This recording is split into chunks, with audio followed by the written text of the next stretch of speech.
Today's informative speech is about how to fix a dent in a car. So you're going to take mud or filler or Bondo, you'll hear me call it all three, and you're going to put it on. Now Bondo has a really bad reputation. It's seen as this product that'll crack and doesn't last and has bad quality, but that's because of unskilled workers. Like Napa says, almost every restoration car like this has Bondo all over it. You just don't see it. So let me show you how to take a dent and make it look perfect. So first you're going to prep your area.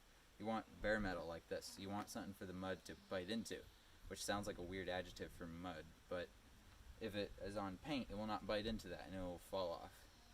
But if it has metal, it'll work really well. So you want your metal there, and then you're going to want to tape. Like you can see down here, we work down here, but this area is good. With the sanding later that we're going to do, if you just don't tape, you'll get sanding scratches over here, and then you'll have to paint the whole area over. You can ruin your paint job in seconds. So tape off what you don't want to work on, and then just do this to keep the whole area safe. Also realize that Bondo is a potentially dangerous product.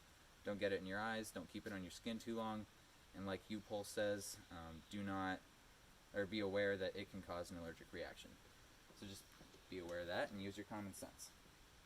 So now you're going to make your filler. So you want like 50 parts filler to 1 part hardener, or whatever the ratio is. It'll be prescribed by the company depending on the product. So you're going to put those together, and if it's white filler and blue hardener, it'll get a slightly blue filler at the end, and that lets you know the whole thing's been mixed in and it's hardening.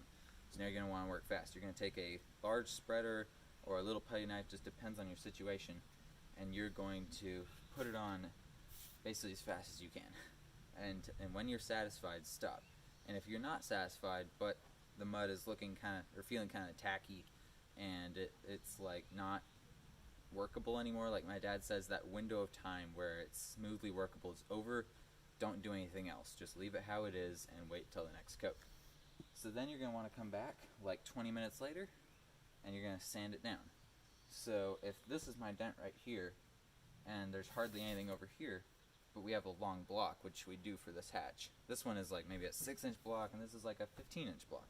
So it just depends on your situation. But if you have the long block, you'll do really heavy pressure over here, but lighter pressure over here, being careful not to make it all on one tip. You don't want this end of the sanding block up. You don't want all the pressure like this. You want like this. So you're going to do this, but heavier pressure over here than here. It's called feather tipping, and it means that you can get a really good general smooth coverage, and that equals really nice.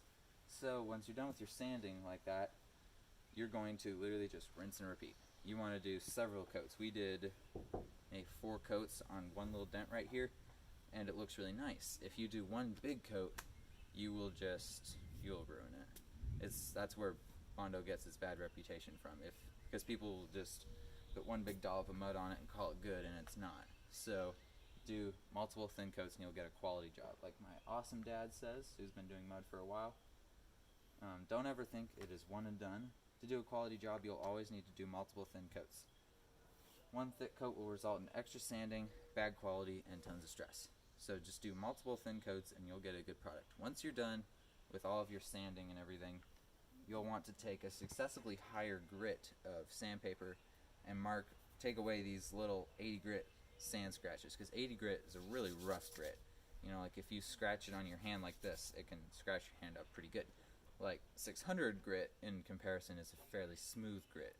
So you're going to want to take it successively higher grits, smoother, and wash away these sand scratches, so when you paint over, you would never know they were there. Then you're going to take primer. You're going to prime the whole thing to get it covered and protected as soon as possible, and then you paint, and then you're done. So that's how you take a dent to perfection.